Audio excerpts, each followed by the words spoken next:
নমস্কার, শুভ নববর্ষ। আজকে এই নতুন বৈশাখের নতুন দিনে আমরা দুই সখী বৈশাখে আপনাদেরকে আবার নতুন বর্ষের নতুন হরষে রাখতে চলে এসেছি।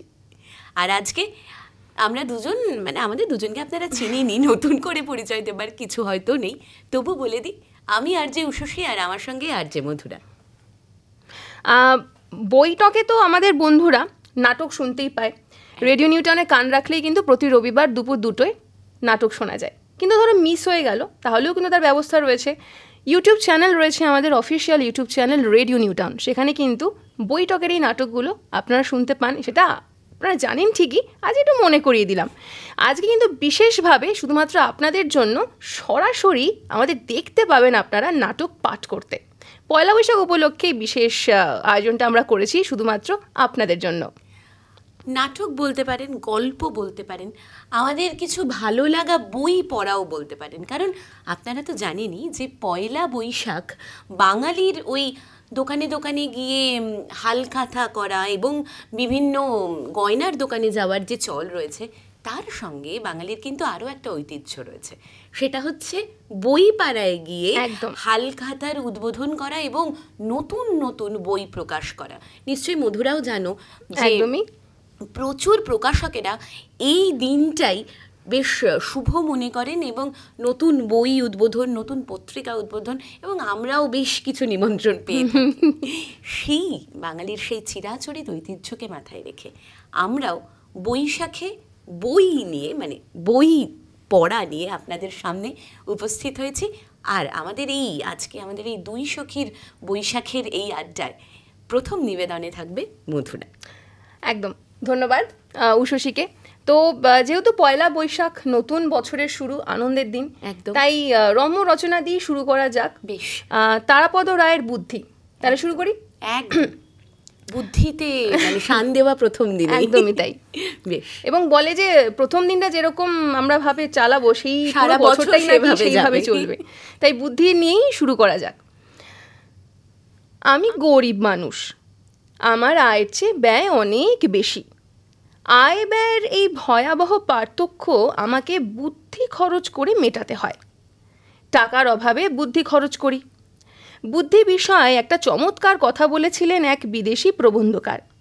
তার বক্তব্য ছিল যে বুদ্ধি হলো টাকার মতো, যতক্ষণ না লোকে জানতে পারছে তোমার কতটা আছে, ধরে নিচ্ছে যে তোমার অনেক আছে। কথাটা অবশ্য খুব সরল নয়। সোজা ব্যাপার হলো, যার তেমন বুদ্ধি নেই তার চুপচাপ থাকাই ভালো। তার বুদ্ধির দৌড় দেখলে লোকে বুঝে যাবে যে সে নির্বোধ। কিন্তু সে যদি বুদ্ধি প্রকাশ করতে না যায়, তাহলে হয়তো তাকে সবাই বুদ্ধিমান বলে বিবেচনা করবে। আমাদের ছোটবেলায় বুদ্ধির অঙ্ক বলে একটা সমস্যা ছিল, হয়তো এখনও আছে। সে এক ভয়াবহ ব্যাপার। এক তেলতেলে বাঁশ বেয়ে বাঁদর উঠছে। সেই বাঁদর মিনিটে 3 ফুট ওঠে, আবার পরের মিনিটে 2.5 ফুট নেমে যায়। কতক্ষণে সে একটা নির্দিষ্ট উচ্চতার বংশদণ্ডের শীর্ষে পৌঁছবে? শ্রীমতী লীলা মজুমদারের গল্পে পড়েছি, এক সরেশ ছাত্র এই অঙ্কের উত্তর বার করেছিল 2.5খানা নাকি 3.5খানা বাঁদর। হয়তো অনেকেরই মনে আছে আরও সব নানা রকম বুদ্ধির অঙ্ক ছিল। চৌবাচ্চার 2 নল দিয়ে 2 ধারায় জল ঢুকছে আর ফুটো দিয়ে জল বেরিয়ে যাচ্ছে, কতক্ষণে চৌবাচ্চা পূর্ণ হবে? কিংবা সেই অনৈতিক জিজ্ঞাসা, কতটা খাঁটি তেলে কতটা ভেজাল তেল মেশালে কত লাভ? বুদ্ধির অঙ্ক নিয়ে আর এগিয়ে লাভ নেই, আমার সাহসও নেই। এ বিষয় আমার নয়। এ বিষয়ে আমি একেবারে কাঁচা, বরং বুদ্ধির গল্পে যাই। সেদিন এক সাহিত্যবাসের বিখ্যাত চিত্রকর শ্রীযুক্ত পরিতোষ সেন একটা গল্প বলেছিলেন। একবার এক চিত্র প্রদর্শনীতে এক বালকের আঁকা একটি ছবি দেখেছিলেন। সেই ছবিতে আছে গভীর বনের মধ্যে একটি লোক ঢুকেছে, কিন্তু বনের ওপরে যে আকাশ, সেই আকাশে চাঁদ ও সূর্য দুইই রয়েছে। পরিতোষবাবু বালকটিকে জিজ্ঞেস করেছিলেন যে এটা কি করে সম্ভব, একই সঙ্গে দিন রাত আকাশে চাঁদ ও সূর্য? বুদ্ধিমান বালকটি এই প্রশ্নের একটি অসম্ভব উত্তর দিয়েছিল। সে বলল, ছবির এই লোকটি জঙ্গলে ঢুকেছে দিনের বেলায়, তখন আকাশে সূর্য ছিল, কিন্তু তার জঙ্গল থেকে বেরোতে বেরোতে রাত হয়ে গেছে, চাঁদ উঠে গেছে। তাই জঙ্গলের ওপরে আকাশে একসঙ্গে প্রথমে সূর্য, তারপরে চাঁদ দেখে দিয়েছে। এরপর এক ভুবন বিখ্যাত বৈজ্ঞানিককে নিয়ে একটি বুদ্ধির গল্প। তবে তার আগে নিউটন সাহেবের সেই মজার ঘটনাটি মনে করিয়ে দিই। নিউটন সাহেব তার পোষা খরগোশের জন্য একটি বাক্স বানিয়েছেন। দুটো খরগোশ, একটা বড় খরগোশ আর একটা ছোট খরগোশ। নিউটন সাহেবের বাক্সে দুটো দরজা, একটা বড় দরজা আর একটা ছোট দরজা। সবাই জানতে চাইল দুটো দরজা কেন? নিউটন ব্যাখ্যা করলেন, বারে খরগোশ যে দুটো, এই বড় দরজা দিয়ে বড় খরগোশটা ঢুকবে আর ছোট দরজা দিয়ে ছোট খরগোশটা। অত বড় বৈজ্ঞানিককে এখন কে বোঝাবে যে শুধু বড় দরজাটা থাকলেই হতো, ছোট বড় দুটো খরগোশই সেই দরজা দিয়েই যে যাতায়াত করতে পারত। ছোট খরগোশের জন্য আলাদা ছোট দরজা অপ্রয়োজনীয়। অতঃপর যে বিখ্যাত বৈজ্ঞানিকের প্রসঙ্গে আসছি, তিনি সত্যেন বসু। এই সাদাসিধে উদার প্রকৃতির সরলচিত্ত দিলখোলা মানুষটিকে অনেক সময় দেখা যেত কলকাতার ট্রামে বাসে সাধারণ মানুষের মতো চলাফেরা করছেন। তার যে পৃথিবীজোড়া খ্যাতি, তিনি যে বৈজ্ঞানিকদেরও বৈজ্ঞানিক, এ কথা তাকে দেখে বোঝা যেত না, হয়তোবা তার নিজেরও খেয়াল থাকতো না। সে যা হোক, একবার তিনি একটা প্রাইভেট বাসে চড়ে আসছেন। কলেজ স্ট্রিটের মোড়ে নামবেন। পরনে বাঙালি বেশ, এক মাথা পাকা চুল। নামার সময় তার কামিজের পকেট বাসের দরজার সাথে আটকে গিয়েছে। তিনি সামনের দিকে এগোতে পারছেন না, টানাটানি করছেন পকেটটাকে। তখন বাসের কন্ডাক্টর তাকে একটু পিছিয়ে এসে বাসের হ্যান্ডেল থেকে পকেটটা ছাড়িয়ে নিয়ে নামতে পরামর্শ দিল। সেই পরামর্শ মতো সঙ্গে সঙ্গে পকেটটা হ্যান্ডেল থেকে ছেড়ে গেল। সত্যেন বসু বাস থেকে নেমে গেলেন। নামতে নামতে শুনতে পেলেন চলমান বাস থেকে কন্ডাক্টর তার পাকা মাথার দিকে তাকিয়ে বলছে, এত বয়স হলো আপনার, এখনো ব্রেনটাকে খাটাতে শিখলেন না। আর একটা আখ্যান বাকি আছে, সেটা আমার নিজেকে নিয়ে। কলকাতা থেকে কয়েক মাইল দূরে একটা ছোট গ্রাম্য বাড়ি ছিল আমার। সেই বাড়ির ভেতরের উঠোন কুপিয়ে একটা তরকারি বাগান করার চেষ্টা করেছিলাম, কিন্তু অসুবিধে হলো প্রতিবেশীর পায়রাগুলোকে নিয়ে। কোপানো উঠোনে ডাঁটা আর মূলো চাষ করব ভেবেছিলাম, কিন্তু যেই ডাঁটার আর মূলোর বিচি ছড়িয়ে দিই, পায়রাগুলো এসে খুঁটে খুঁটে সেগুলো খেয়ে যায়। 2-3 বার এরকম হলো। যে গোয়ালা আমাকে দুধ দেয়, সে একদিন সকালে আমার দুর্দশা দেখে বলল, একটু বুদ্ধি খরচ করুন। আমি বললাম, কীরকম? গোয়ালা তখন তার দুধের বালতিটি বারান্দায় নামিয়ে রেখে বাগানের পাশে আমার কাছে এলো। তারপর মুষ্টিবদ্ধ হাত শূন্যে ছুঁড়ে ঢেলে এমন ভঙ্গি করলো যেন বীজ ছিটিয়ে দিচ্ছে। পায়রাগুলো সঙ্গে সঙ্গে ঝাঁপিয়ে পড়লো বাগানে, কিন্তু বীজ খুঁজে না পেয়ে আবার গিয়ে সামনের গাছে বসলো। গোয়ালা পরপর 3-4 বার কয়েক মিনিট অন্তর এইরকম বীজ ছড়ানোর ভঙ্গি করলো। প্রত্যেকবারই পায়রাগুলো নিরাশ হয়ে ফিরে গেল। অবশেষে শেষের বার আর জব্দ হওয়ার ভয় গাছ থেকে নামলই না। তখন গোয়ালা আমাকে বলল, এবার বীজ বুনে দিন, ওরা আর খেতে আসবে না।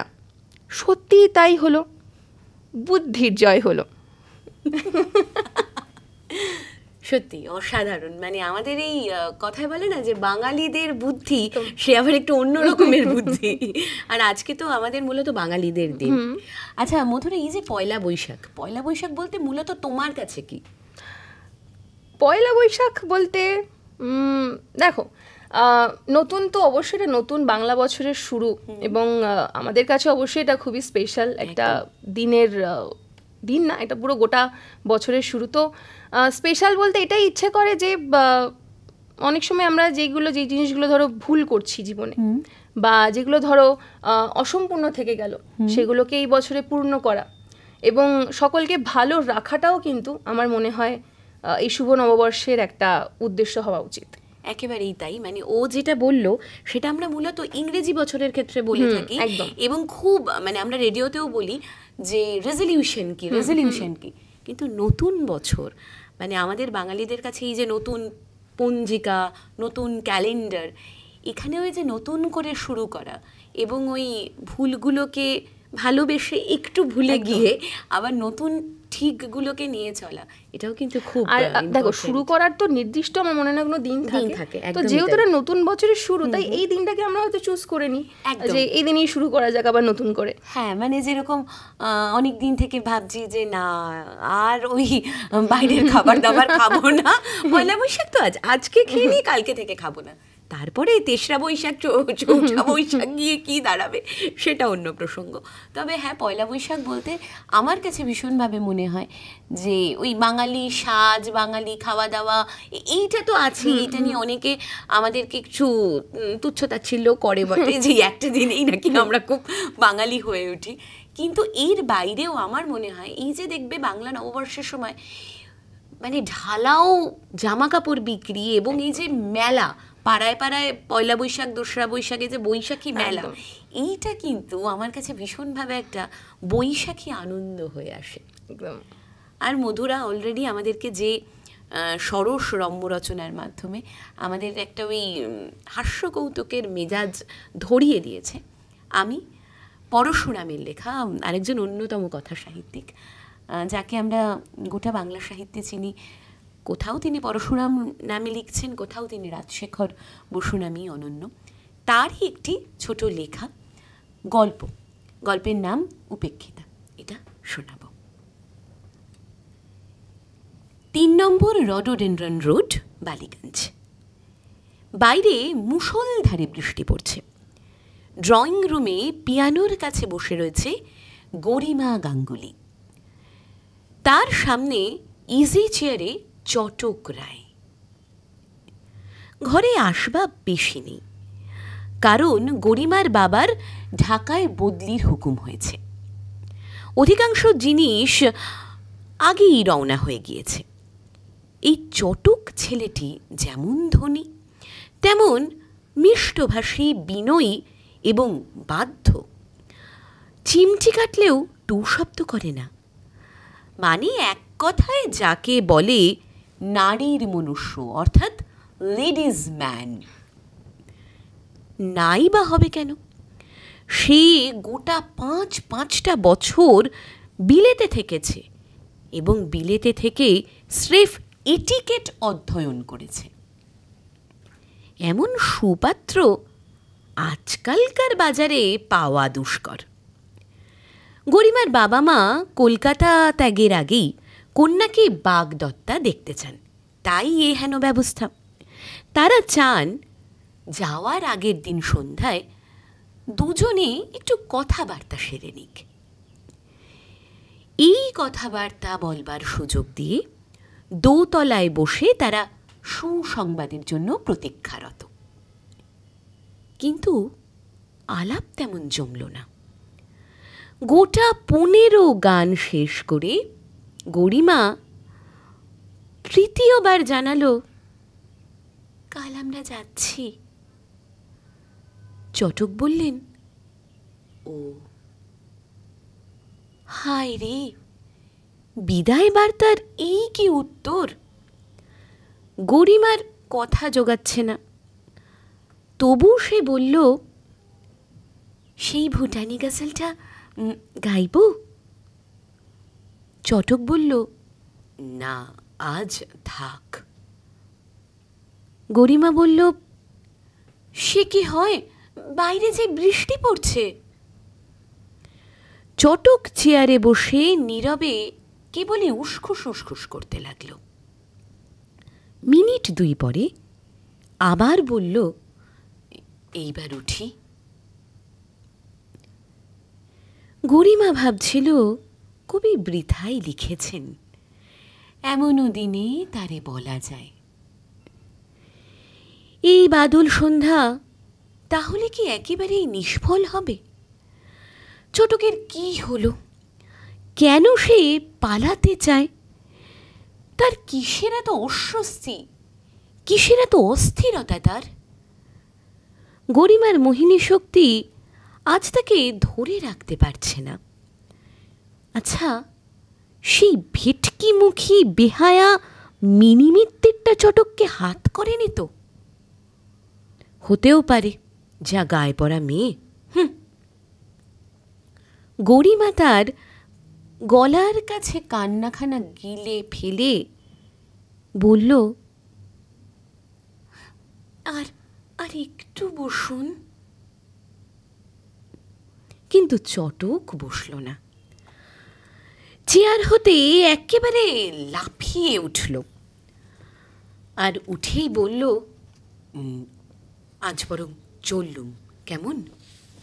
বৃষ্টির নিরবচ্ছিন্ন ঝমঝমানি ভেদ করে চটকের মোটর চলে গেল। গেল তো গেল, যা বলে যাবার কথা তা না বলেই চলে গেল, দূরে, বহু দূরে। গরিমা কাঁদবার জন্য একেবারে প্রস্তুত হয়ে চটকের পরিত্যক্ত চেয়ারে গিয়ে দেহলতা এলিয়ে দিল। তারপরেই এক লাফ, ভীষণ সত্য সহসা সামনে বেরিয়ে গেল। ছার পোকা, চটকের চেয়ার ভর্তি কেবলই ছার পোকা।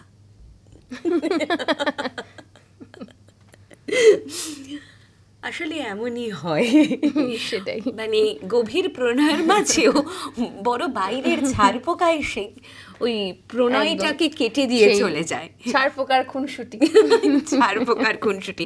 সত্যি পরশুরাম এমন একটা নাম জানতে পারলে এমন একটা নাম দিতে নয়তো।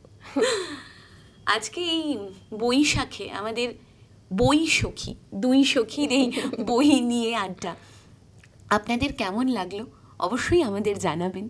আর হ্যাঁ, আমাদের রেডিও নিউ টাউনে যেরকম প্রত্যেক দিন ভোর 6টা থেকে আমাদের অনুষ্ঠান শুরু হয়, 24 ঘন্টা আপনাদের সঙ্গে আছি আমরা। আর এই নতুন বৈশাখে আমরা কিন্তু নতুনভাবে আমাদের উপহারের সম্ভার আপনাদের সামনে সাজিয়ে নিয়ে আসছি। আর নতুন দিনে কি বলবো, আপনারা নতুনভাবে ভালো থাকুন, নতুন করে আনন্দ খুঁজে নিন। আর আমাদের জীবনে যে সমস্ত সমস্যা আছে সেগুলোকে নতুন করে আবার একটুখানি ওই দূর হাঁটো বলে হটিয়ে দিন।